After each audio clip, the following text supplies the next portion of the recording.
Mbote batata ba mama bandeko boye imalamu na émission na biso ensemble parlons-en o ezali bongo présenté na ndeko na bino Angèle Miezi ensemble parlons-en ezali moko ya émission et boy penza polémique et boy bozoba ya satana ensemble parlons-en ezali émission ezali kozongisa biso na kati na nzela na nzela éducation na nzela ya social na nzela spirituel lelo aboye toza kolobela makambo etali mingi spirituel parce que esengeli na biso toyeba kozonga na esika na biso ya yambo mosala nde onga naza kosala mikolo nde yango wana kaka ndenge papa Kimbangu alobaki botangaka Bible bokokanga moyibi na eloko oyo ayiba bino bandeko oyo zalosambelaka na église songolo mais sengeli na yo oyeba vérité parce que Bible lobi na biso vous connaîtrez la vérité et la vérité vous affranchira bongo papa Kimbangu ntango alobaki totangaka Bible po tokanga moyibi na eloko ayiba biso ayebi pourquoi lobaki bongo parce que ezana ba makambo mosusu ezali na kati ya Biblia oyo biso toyebaka kososola te ete ezali histoire na biso moko bato mwindu tokoma kokanisa kango lokola histoire ya bato mosusu non ezali histoire na biso bato mwindu soki oza koyeba te na kopesa yo quelques versets bibliques oyo koyeba kozongisa yo na kososola ete ezali penza histoire na yo ezate mondelo lisusu ya koteya yo ya banda koloba na yo ke ya solo Yesu azalaki mutu mwindu jardin d'Eden ezalaki na Afrique biso moko totelema toyeba koluka pe toyeba kososola po ete tozwa bosomi nde yango wana nalobi merci na bayo bazali abonné na chaîne na biso Angèle Miezi officiel bo s'abonner na chaîne na biso Angèle Miezi officiel nde kuna bokokindo kozwa émission nyonso ya ensemble parlons-en tango yo zali ko s'abonner oyebi ko cliquer na cloche na ngonga oyo ya notification place ya pembeni ya s'abonner bokomona bokotia ngonga o cliquer na ngonga wana na ekobimisela yo 4 propositions nde okeli ko cliquer lisusu na toutes tant place bakomi tout o cliquer lisusu place wana okoya komona okobandozwa ka émission na biso tango noso tokobanda kotiaka ngo na YouTube po ete bato ebele baza kolobana ngai mama Angèle tomona kalisu ba émission te c'est normal parce que soki natali ndenge tozali abonné boyebaka kozwaka su ba émission te pourquoi parce que bo cliquer kaka na ngonga ya notification te donc il faut ko cliquer na ngonga notification zongela lisusu ko kende ko luka ensemble parlons-en cliquer na ngonga notification kuna nde okobanda koyeba kozwaka tango nyonso ba émission na biso o tozali kosala merci na bayo bozali abonné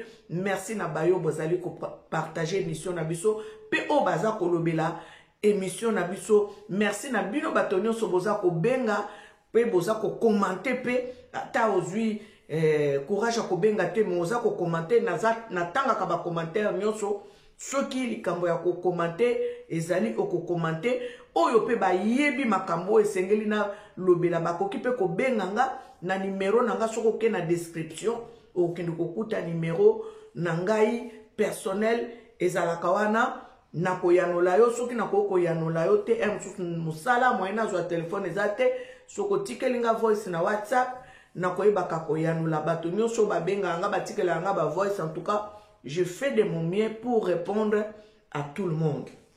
Donc, ensemble, parlons-en, ezali, émission za kopesa biso boyebi. Bandeko, Bible lobby, nous ne connaissons pas tout. Tout ce que nous connaissons, nous les connaissons en partie. Bandeko, toumeli tango molai na boumbu, esengeli boumbu esila. Tango papa Kimbangu bandeki kolobake, mutu mwindu kokoma mundele kokoma mutu mwindu. Bandeko, ezali ya posote, ezali te biso to zolongo wa batu mwindu to koma mindele te, ezali ya ba makambo yo bango ba yela kibiso, ba installe la kibiso, o biso, toeba kiko kwa nango, ekitisa biso na se, nde yango wana, papa Kimbangu alobaki mukolo boyeba vérité na bino pe bokomi yeba bokokoma na bisika oyo bango bayaki koyiba bino tango nazo baboye avec ba argument o ezali biblique parce que tokendeki kotanga dernièrement na kati ya mokanda Lamentation 5 na kati ya mokanda Lamentation 5 toyaki komona ndenge nini bayebaki ko conquérir Jérusalem.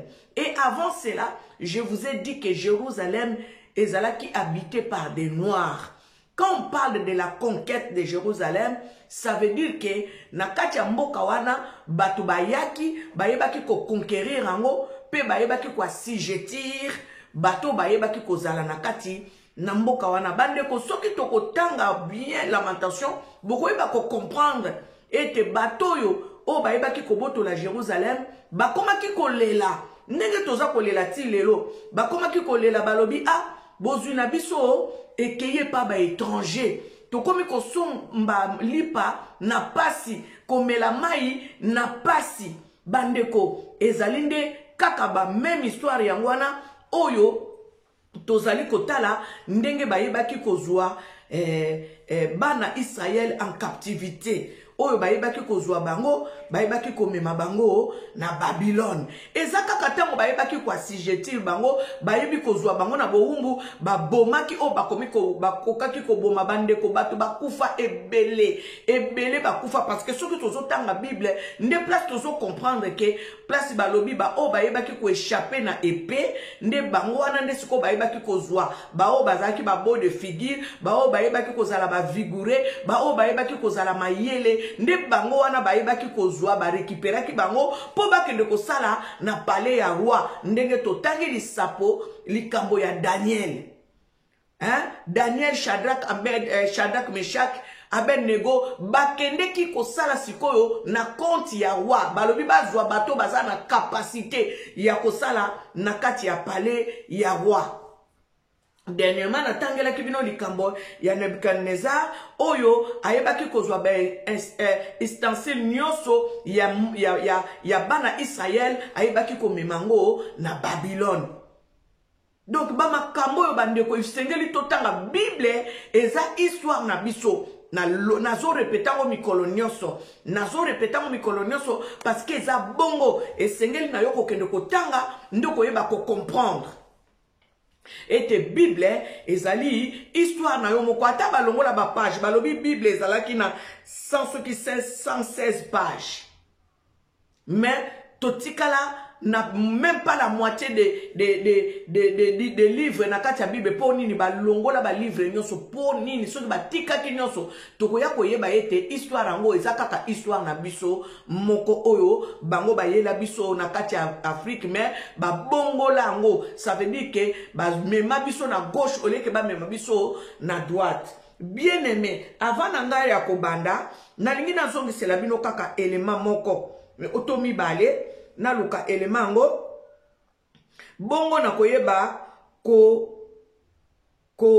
commenter parce que lelo na lingi na sala émission moko commenter avec un chapitre biblique qui est Ézéchiel 36 na ko commenter ngo mais avant cela bozela ngai na lukela bino élément oyo nga na lingi na commenter kaka ndenge bango moko bayebaki koloba bayaki na Afrique bayiba biso ba africain histoire na biso nazo songisa ba élément ngo comme ça bongo tokota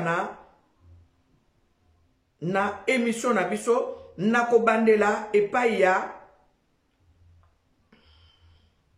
na bandela epai ya Mélenchon après na kosukisa epai ya Sarkozy na bandela epai ya Mélenchon après na sukisa epai ya Sarkozy bisika Sarkozy aza koloba ete nzambe za pasi na mawa to bandela nanu pas Mélenchon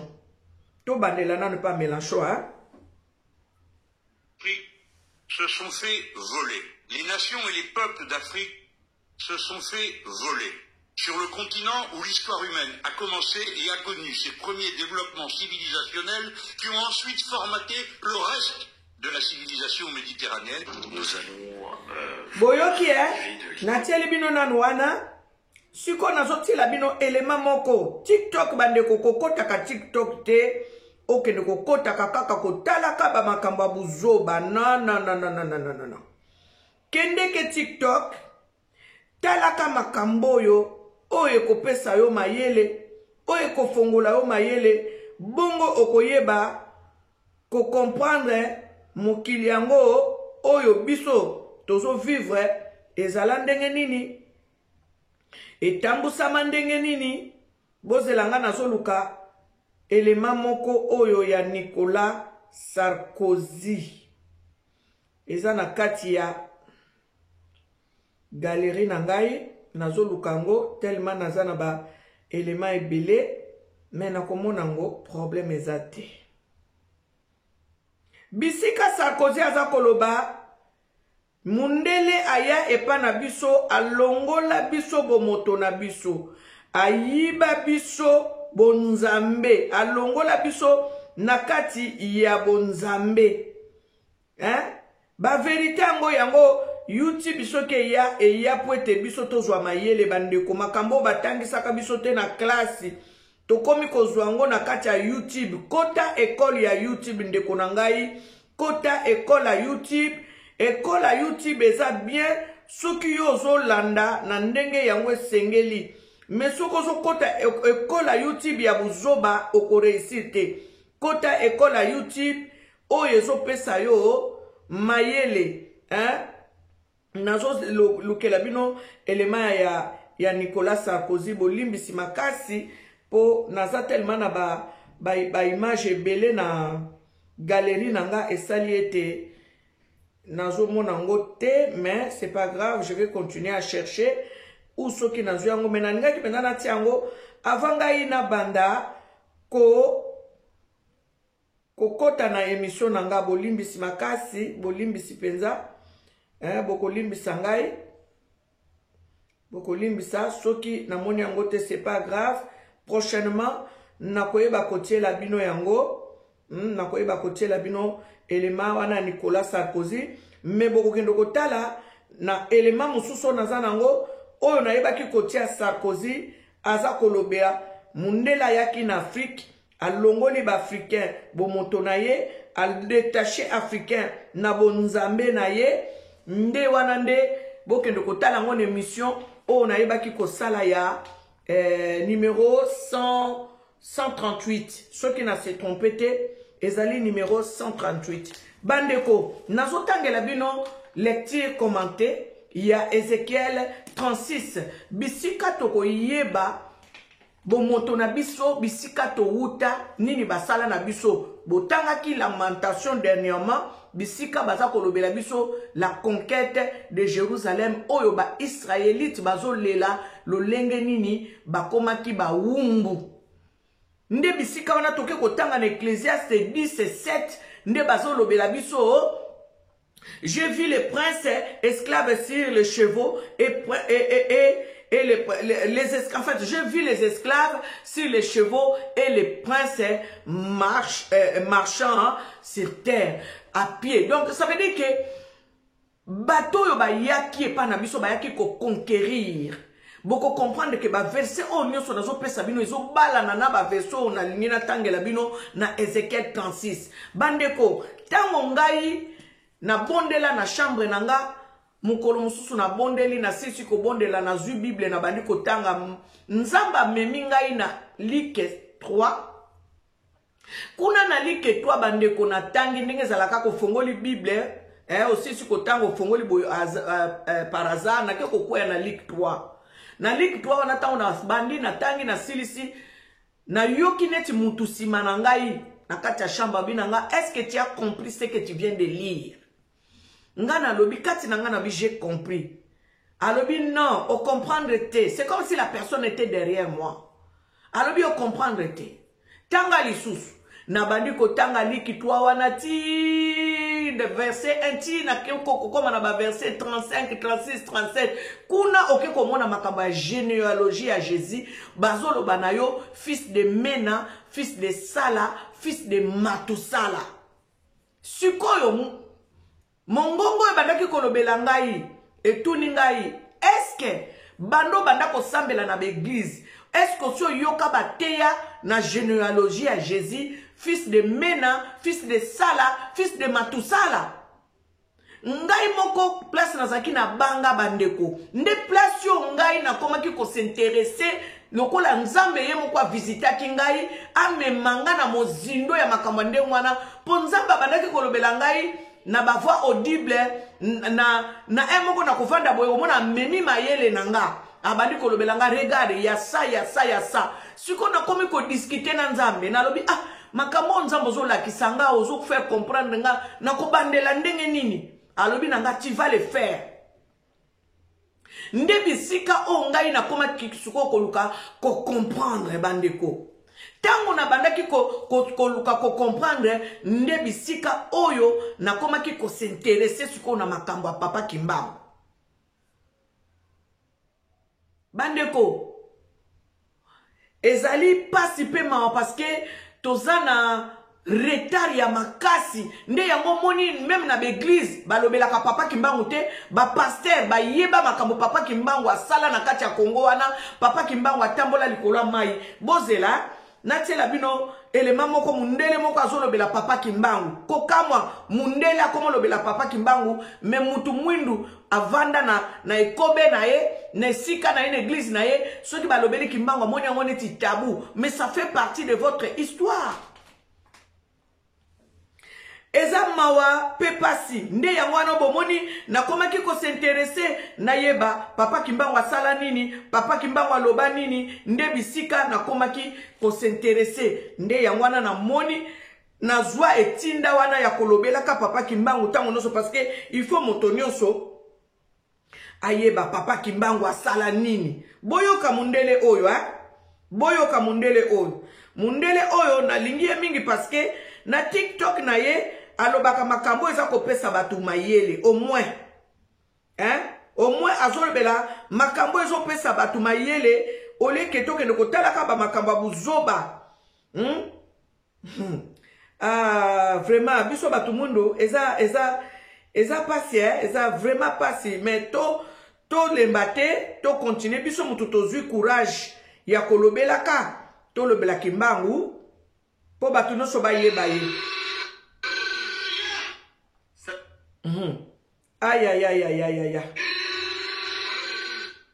Eza pasi pe mawa. To kende, to comprendre qui est Kimbangu.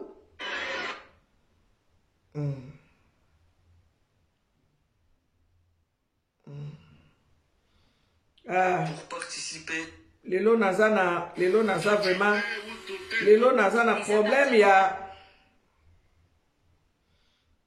Oh Seigneur. Il y a un problème, il y a connexion, il y a Boyoka. Simon Kimbangu. Rien que son nom indique la puissance spirituelle qu'il détenait. Mundela zobekela histoire ya Kimbangu. Vous le voyez, Simon Kimbangu, un être simple, habillé de façon simple, parlant simplement, mais avec une puissance mystique et des capacités spirituelles énormes. Il était puissant. C'était un vrai Congo, dans le sens dompteur de léopard. Il gênait beaucoup de monde, notamment les Belges, qui l'ont arrêté et enfermé pendant 30 ans. On a essayé de le tuer à maintes reprises. On a essayé de le noyer dans un fût. Ça n'a pas fonctionné. Il est ressorti comme si de rien n'était. On l'a enchaîné, puis après jeté dans le fleuve. Il est réapparu 1 heure après, devant ses bourreaux. Puis enfin, on a essayé de le fusiller. Il était à l'épreuve des balles. Il continue à avancer comme ça, comme si de rien n'était. Ils l'ont enfermé, mais il a été aperçu à 7 endroits différents. À 7, je dis bien pas 1, ni 2, ni 3, mais 7 endroits différents. Ils ont arrêté cette personne, pensant que c'était Simon Kimbangu qui s'était échappé. Mais non, il était toujours dans sa cellule. Mais ils ont arrêté les 7 personnes-là. Il avait une puissance spirituelle hors norme, une gentillesse sans pareil. C'était quelqu'un de pur, qui a inspiré beaucoup de personnes. Encore aujourd'hui, son mouvement est encore actif. C'est l'un des plus grands êtres du monde, en fait. Il n'y a pas de mot pour décrire Simon Kimbangu, il n'y a pas de mot humain. Il n'y a pas de mot humain pour décrire, c'est pas possible. Ah, Simon Kimbangu. Rien que son... Bien aimé, bozo comprendre, bozo mona mundele aza kwa prendre na biso qui est Simon Kimbangu. Suku tu bana na biso oyo biso to boti ba yebite qui est Simon Kimbangu. Même kutu bana na biso kutu te batu mususu kaka onde baza na Congo na neti ba génération na biso. Ba yebi qui est Simon Kimbangu te.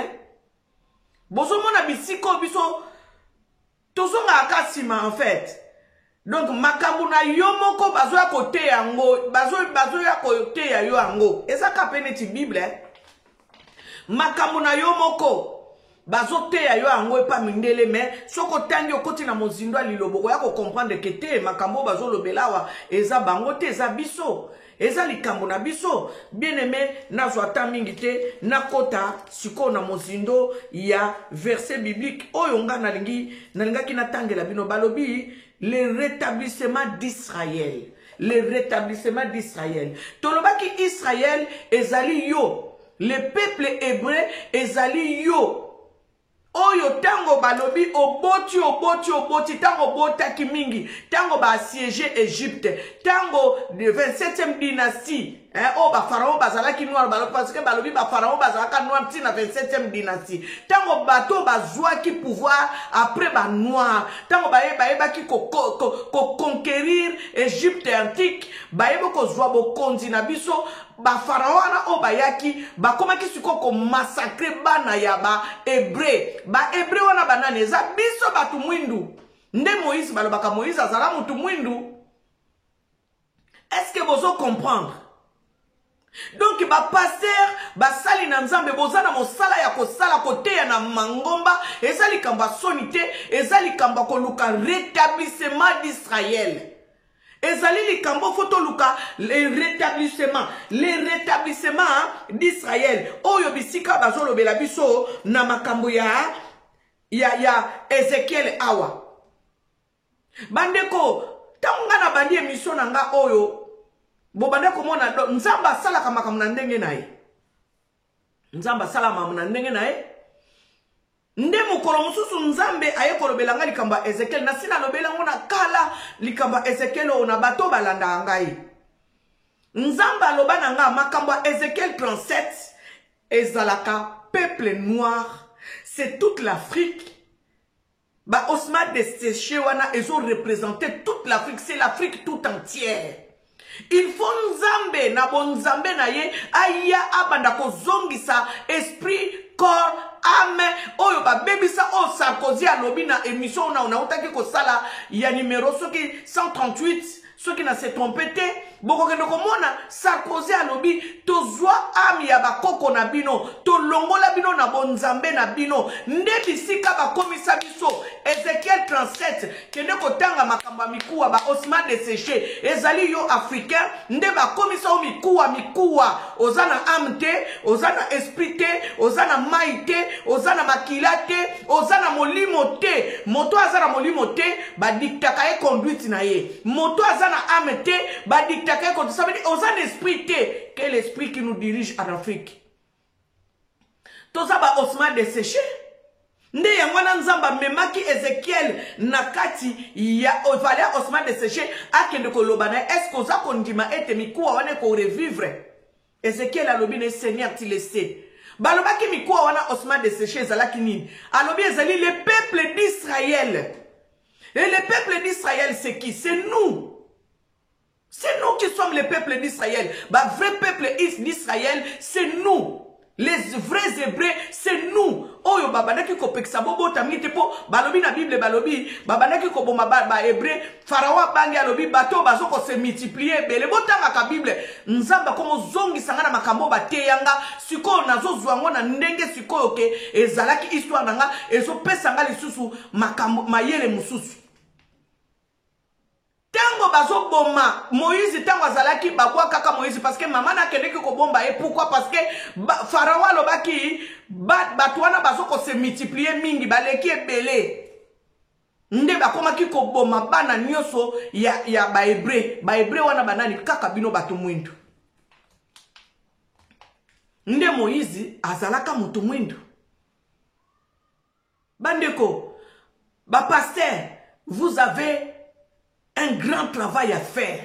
Vous devez faire en sorte que le rétablissement d'Israël se fasse au plus vite parce que ce qui était Nzambe akotuna bino ba compte boko rendre compte pas Nzambe boke de kokota na mozindo ya Bible bozongi sabiso na lobaka mikolo so bozongi sabiso na bomoto na biso bozongi sabiso na place na biso ya yambo oyo papa kimbango alobaki mutu mwindu akokoma mundele akokoma mutu mwindu nde bisika oto zali kokende sikoyo na temps ya verso na heure du soir bozongi sabiso na rétablissement d'Israël.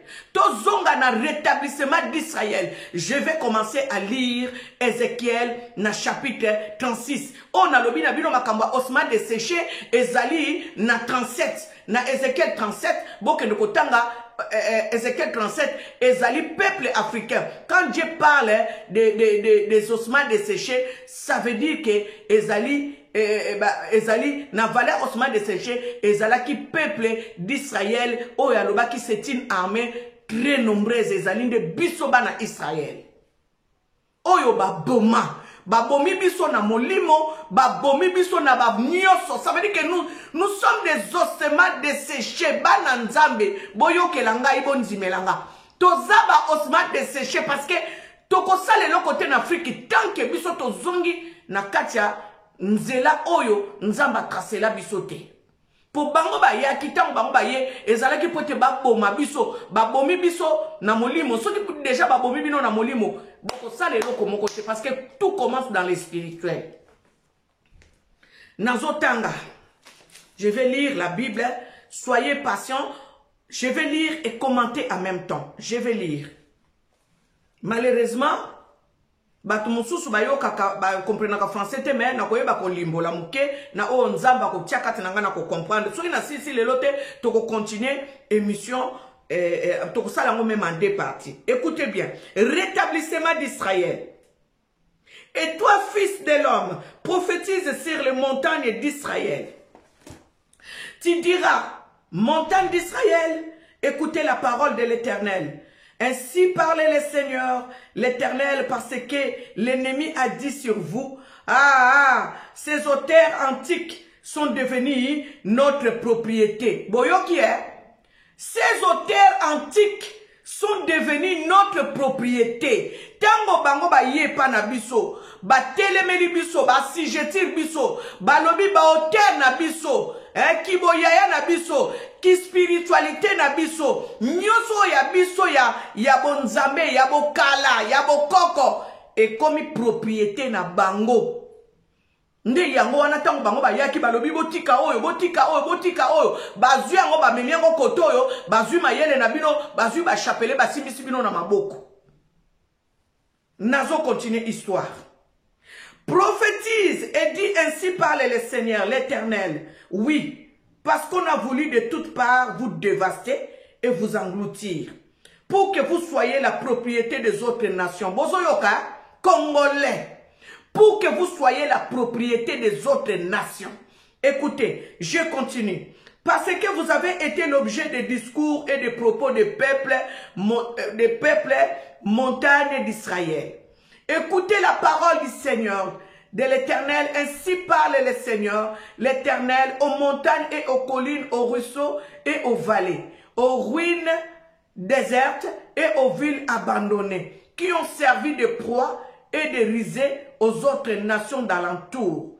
Ainsi parle le Seigneur, l'Éternel. Oui, dans le fait de ma jalousie, je parle contre les autres nations et contre Édom tout entier, qui se sont donné mon pays en propriété avec toute la joie de leur cœur et le mépris de leur âme, afin d'en piller les produits. Oh Seigneur, merci Papa, parce que tu es en train de me révéler des choses. Bandeko, awa balobi, l'Éternel aux montagnes, je vais recommencer. Écoutez la parole du Seigneur, de l'Éternel, ainsi parle le Seigneur, l'Éternel aux montagnes et aux collines, aux ruisseaux et aux vallées, aux ruines désertes et aux villes abandonnées, qui ont servi de proie et de risée aux autres nations d'alentour. Ainsi parle le Seigneur, l'Éternel. Oui, dans le fait de ma jalousie, je parle contre les autres nations et contre Édom tout entier qui se sont donné mon pays. Ton pays Congo. Ton pays Congo. Là où ils sont en train de piller les produits, là où ils sont en train de piller toutes les matières premières. Nzamba bengi mboka na ye son pays. Son pays. Bisika nini bazo piller. Botala ba secret oh papa ki bango ba ki botanga ka Bible boko kanga moyibi de loko ayiba bino. Je continue la lecture. C'est pourquoi prophétise sur les pays d'Israël. Bisiko nazo lo babo soulignaka. Dis aux montagnes et aux collines, aux ruisseaux et aux vallées, ainsi parle le Seigneur l'Éternel. Voici je parle dans ma jalousie et dans ma fureur, parce que vous portez l'ignominie des nations. C'est vrai, nous portons l'ignominie des nations. C'est pourquoi ainsi parle le Seigneur l'Éternel. Je lève ma main. Ce sont les nations qui vous entourent, qui porteront elles-mêmes leur ignominie. Le Rwanda. Bako porter bango moko ignomini ba pays nyonso ezali tout autour na biso weza ko trahir Congo bako porter bango moko ignomini na bango. Et vous montagnes d'Israël, vous pousserez vos rameaux, vous porterez vos fruits pour mon peuple d'Israël, car ces choses sont près d'arriver. Ah oui, le Congo va être libéré dans peu de temps. Je le prophétise et je dis amen à notre Créateur, au Créateur des cieux et la terre, Pungutu Lendo Nzakomba à Congo, Mongali. Cela va arriver dans peu de temps. Yokabalobi boy. Car ces choses sont près d'arriver. Voici, je vous serai favorable. Je me tournerai vers vous et vous serez cultivés et ensemencés. Je mettrai sur vous des hommes en grand nombre à la maison d'Israël tout entière.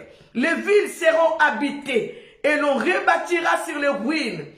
Ah si, on va rebâtir notre Congo qui a été dévasté, qui a été détruit. Je multiplierai sur vos hommes, sur vous les hommes et les animaux, ils multiplieront et seront féconds. Je vais que vous soyez habités comme auparavant et je vous ferai plus de bien qu'autrefois, et vous saurez que je suis l'Éternel. Bien-aimé, tango nzambe azoloba awa, que akoyeba, ko multiplier biso, akoyeba, ko multiplier ba animaux, akoyeba, ko rendre biso fécond, toko zonga lokola tango ya yambo. Bandeko, na sekaki mukolo mususu, me ezali kamba ko sekate, tango ndeko moko boya comédie alobi bino bomona kalisusu ba mabanki ndeko kuta comédie te eza émission moko na talaki alobi bino bomona kasusu ba mabanki oyo bandaki ko ya mususu minde pelibo ba mabanki ezo ya bato bazo lokota ba mabanki ya kalisusu te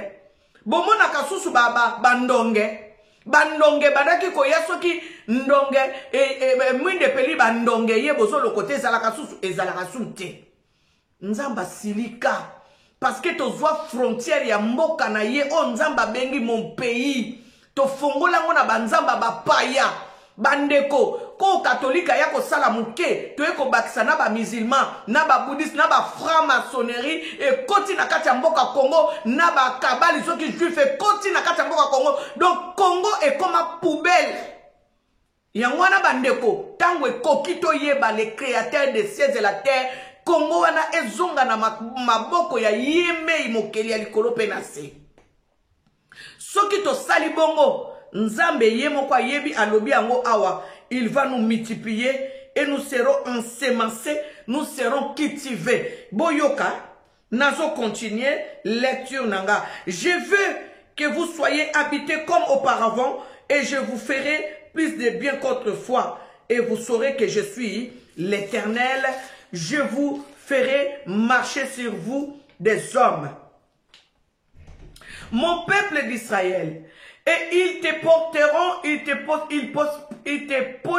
posséderont, et ils te posséderont, tu seras leur héritage, et tu ne les détruiras plus. Ainsi parle le Seigneur l'Éternel, parce qu'on vous dit, tu as dévoré des hommes, tu as détruit ta propre nation.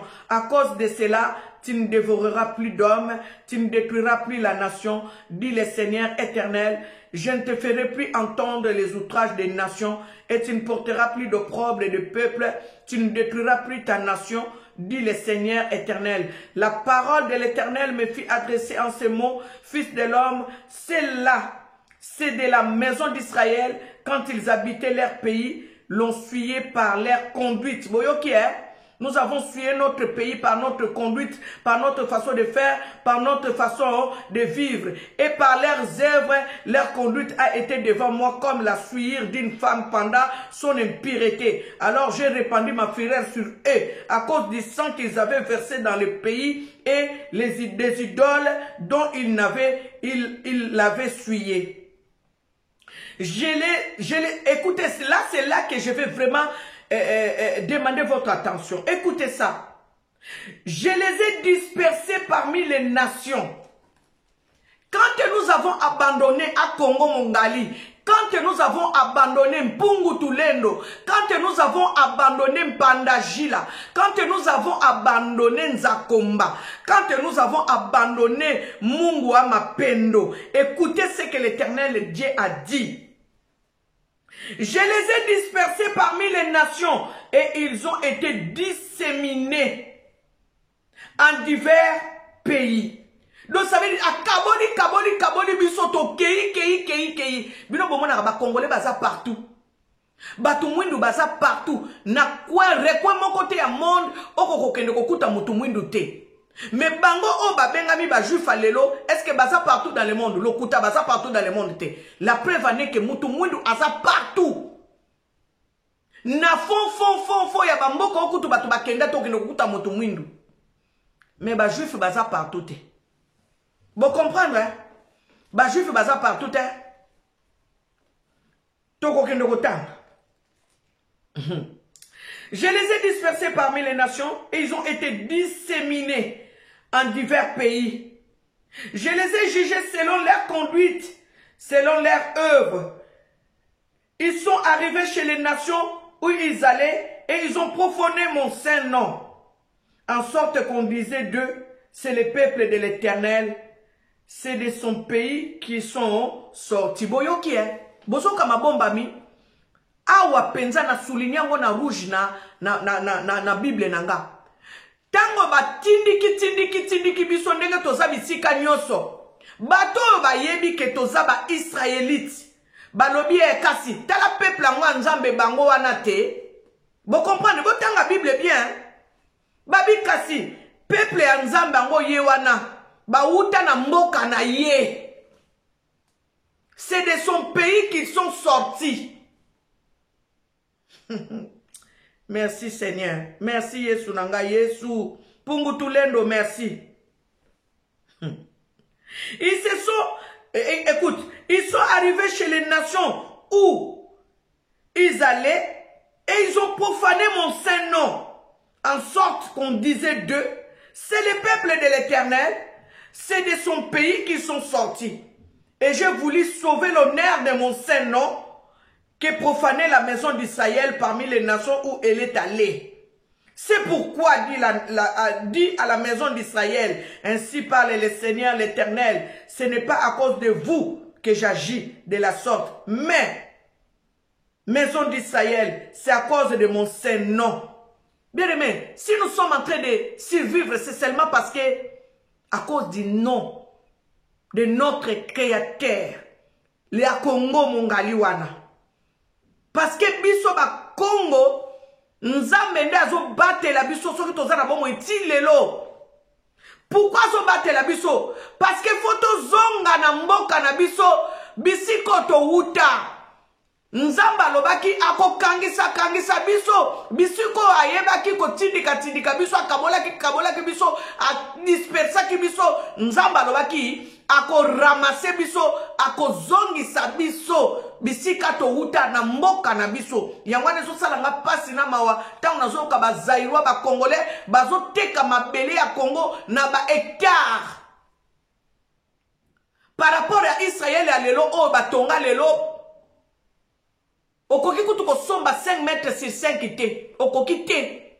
Sokoza Israélite te okoki ko somba mabele na Israël te ozala na mbongo no ya ndenge nini. Nazo continuer lecture. Supportez-moi aujourd'hui, ça va nous faire du bien et on va continuer l'émission prochainement. Vous avez profané parmi les nations où vous êtes allés, je sanctifierai mon grand nom qui a été profané parmi les nations que vous avez profané au milieu d'elles. Et les nations sauront que je suis l'Éternel, dit le Seigneur. L'Éternel, quand je serai sanctifié par vous, sous leurs yeux, je vous retirerai d'entre les nations. Bozoyoka. Bozoyoka makamboyo. Quand nous allons sanctifier notre Dieu, l'Éternel Dieu nous retirera parmi ces nations-là. Akozongi sabiso na mboka na biso. Oh baloba na biso aleta bota la peuple a dit nzambe bango wana te. Peuple nzambe. Mindele ba yebi ke toza peuple nzambe. Quand je serai sanctifié par vous sous leurs yeux, je vous retirerai d'entre les nations, je vous rassemblerai de tous les pays et je vous ramènerai dans votre pays. Je répandrai sur vous une eau pure et vous serez purifiés. Je vous purifierai de toutes vos souillures et de toutes vos idoles. Bisiko to yeko gumba mela banzamba bapaya. Soki to confesse ye a Congo mungali lokombe kolombe lolo la senzi nzambi mpungu tulendo to tombo la monene na ye bandeko awa ngaite Bible mutelobi ako sangisa biso ako zwa biso ako zongisa biso na Congo ako zongisa biso na Congo yangwana bana boye bisaka bana ke Congo c'est l'avenir. Bako kanga biso na bilamba bandeko. Bako simba biso na bilamba tokende na mnalingina koma mboka naona kosala ndenge nini na kokota kuna ndenge nini. Bako simba biso na bilamba po tokende Congo. Tozotanga. Je répandrai sur vous une eau pure et vous serez purifiés. Je vous purifierai de toutes vos souillures et de toutes vos idoles. Je vous donnerai un cœur nouveau. J'ôterai de votre corps le cœur de pierre et je vous donnerai un cœur de chair. Je mettrai mon esprit en vous et je ferai en sorte que vous suiviez mes ordonnances et que vous observiez et pratiquiez mes lois. Vous habiterez les pays que j'ai donnés à vos pères. Mboka na biso Congo wana. Oh nzamba pesaka bakoko na biso. Oh nzamba pesaka ba ancêtre na biso. Nzambe akozongise na biso mboka wana. Oh bango bazo sakana nango lelo. Oh Seigneur. Vous habiterez les pays que j'ai donnés à vos pères. Vous serez mon peuple et je serai votre Dieu. Je vous délivrerai de toutes vos souillures. J'appellerai le blé et je le multiplierai. Je ne vous enverrai plus la famine. Bien-aimé, lelo nasuki awa nako continuer na temoyo awa nako marqué Ézéchiel 36 nako koma Ézéchiel 36 partie 1 nako sala Ézéchiel 36 partie 2 nalingi nasuki sa émission oyo boye. Bandeko, il est temps de lire la Bible selon la révélation. Il est temps de lire la Bible comme ton histoire. Kende nzambe apesa yo mayele ya boko sosola liloba na nzambe. Bible na répété ezali histoire na yo ezana ba makambo susu bakoka kolongola yango te ezali makambo na yo. Soki ozotanga Bible loba na molimo mosantu fongolanga mayele fongolanga miso molimo pesanga bo sosoli pesanga compréhension po tenai ba ko comprendre awa Ézéchiel 36. Soki otali réalité ya lecture oyo même soko zotanga ngo na mosuni oko comprendre que ça histoire ya mondele te eza histoire na yo moto mwindu. Siko soko bakisi susu molimo mosantu ako mema yo lisusu na ba dimension mosusu ya ko faire comprendre yo ke mboka na yo oyo bango bazo tutela tolo lelo ezali mboka bisiko nzamba tuteli tolo ezali mboka na ye. Ozali peuple o bango bazali koloba balobi kasi ye nzamba tutaki tolo o peuple na ye te tala peuple na yango. Botala peuple na yango ba wanga na nzambe na bango ba yebi makamba ya ko sale pa na biso. Roi Léopold ya Belgique alobaki bozo kende côté ya bango botam bozo kende na Congo bo kende côté ya bango nzambe te ba yebi ye déjà ba sambela kaye nzambe ya mpungu tulendo. Awa est-ce que ngam na lobi eza Ézéchiel 36 alobi balobi ainsi parle le Seigneur l'Éternel, parce que l'ennemi a dit sur vous, ces auteurs antiques sont devenus notre propriété. Ennemi a lobi ba auteur na biso antique et comme propriété na bango. Boyebi na biso, mayele na biso, bonzambe na biso, bakanga yango, bazwa oya bango, bayela biso, yango bomoni basekaka biso, quelque part kuna balobi, kasi, peuple na yango te, onde peuple nzambe te, o bisiko nzamba baneko toute la tolo, peuple nzamba yango yo. Botanga Bible bien, botanga Ézéchiel 36, soko botanga français te, tanga Luka Bible ya Lingala. Ou bien ya Kikongo, ya Kiluba, ya Kiswahili, tanga, oko comprendre. Soki tozo lobela baba kambo, ezali, tozo sala musala, o papa kimbanga lobaki, botanga Bible, boko kanga moyibi, na eloko yo, ayiba bino bandeko, tokoki kolukaka, to bondelaka, tozo mona clair te. Ezana mboka moko to ebondelaka lokola Congo, na kati Afrique. Ata na monde mobimba, to monite. Baseka kabiso, bapesa biso fausse adresse. Balobi, si tu veux joindre le président de la République, écris une lettre recommandée, à l'adresse suivante. Bapesa biso fausse adresse. Sukol, okozwa vraie adresse. Kaka na Bible o papa kibango lobaki, tanga kayango. Oko kanga moyibi ne loko ayiba bino ako ayiba yo nde ya mwana moni nazoloba toboyi ko sambela te toboyi Yesu te Yesu biso toboyi oyo bango ba yela biso oya ba chapele oya vous sali Marie nde biso Yesu wana toboyi to lingi Yesu ya kufela biso mbata kulusu oyo azala mutu mwindu oyo bango ba yaki ko longola ba finikiye ba vu oya mundele ba tie likolo. Bisika bayaki ko yiba yo identité na yo. Bisiko bayaki ko usurper identité na yo. Bandeko, nalingi na suki saboye. Boye bete mikolo no so nalingaka ko sala be émission leka 1 heure du temps te pona ko permettre batono so bayiba kotala. Bo s'abonner, bo partager émission. To sepela kaka na mamba buzo bate, bo partager ba émission. Kolobela papa kimbango eza ko bunga te. Eza photo zonga na boyebi, photo zonga na ebandeli. Nde yangwana balobaki kimbangu lit la Bible à sa façon.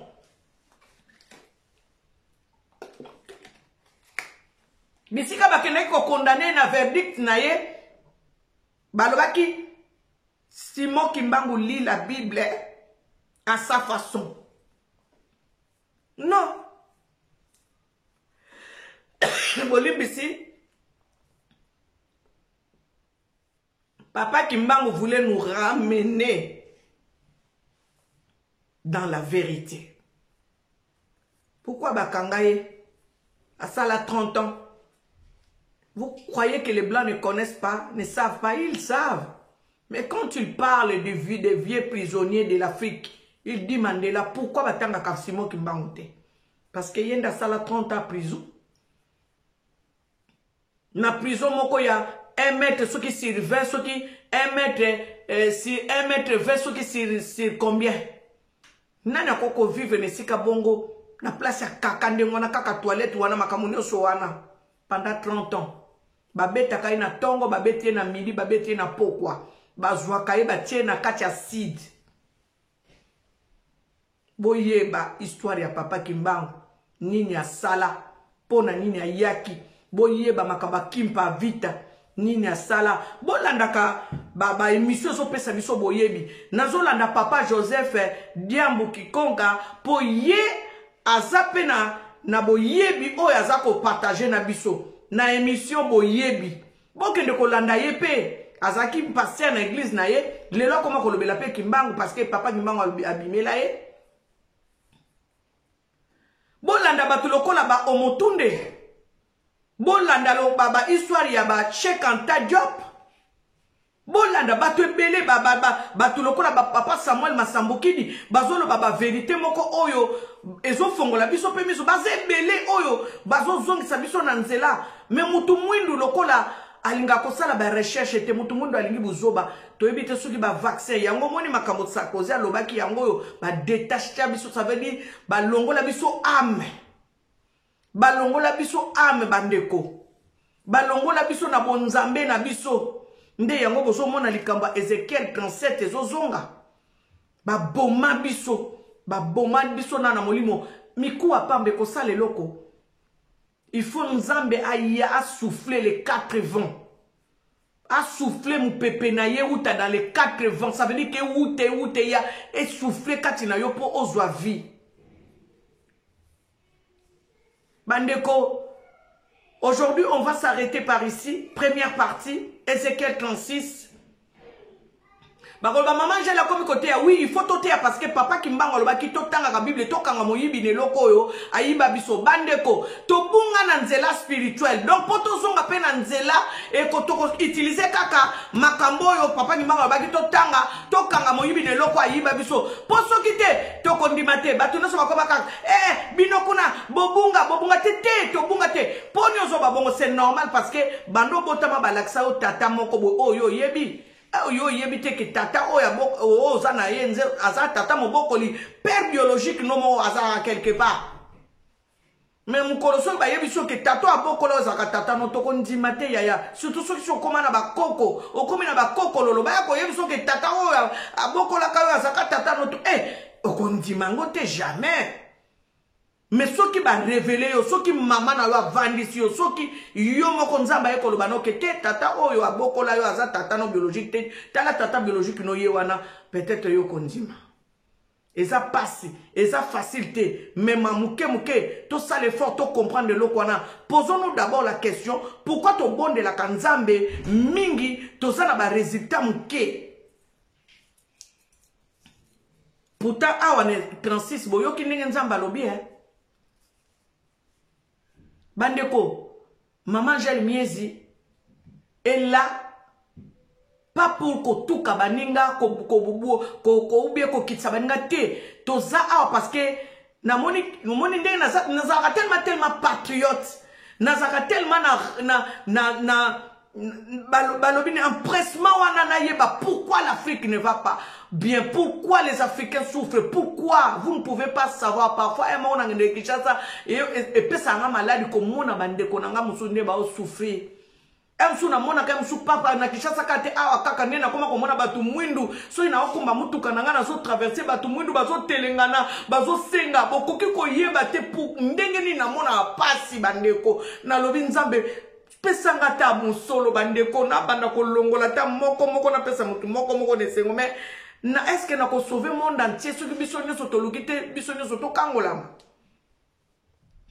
ne makambo nga na zo sala bandeko to fonga mamisu tofonga mamisu bandeko tozonga nzamba zongi sabiso ne sika o biso to bungaki azongi sabiso na nzela azongi sabiso ne sika na biso ya yambo ndenge papa Kimbangu alobaki mundele akokoma mutu mwindu akokoma mundele yango salima mais soki to koki ko yeba te to kokoka kozwango noki te parce que ba pesa ka héritage na mwana oyo azangi mayele ya ko gérer te ba ko pesa biso te photo zala na mayele oyo ya ko gérer histoire na héritage na biso. Bozo comprendre. Donc, partie 1 yango, partie 2 zoya et ko umelate, en tout cas, nazo landisa yango, mais avant partie 2 eya, naza na émission moko o esengeli na lobelo esengeli na lobela bana ndenge bazali coincé na ba réseaux sociaux. Donc après émission oyo, toko tiana no ndenge bana baza coincé na ba réseaux sociaux, ndenge ni diable azo jouer na vie ya bana na biso to sala attention te bakobunga. Donc nazo landisa émission wana ya bana na biso pe baboti na ba réseaux sociaux. Après boko zo partie 2 il y a émission Oyo. En tout cas, c'était votre sœur Angèle Miezi dans cette émission. Ensemble, parlons-en. Que l'Éternel puisse vous bénir abondamment.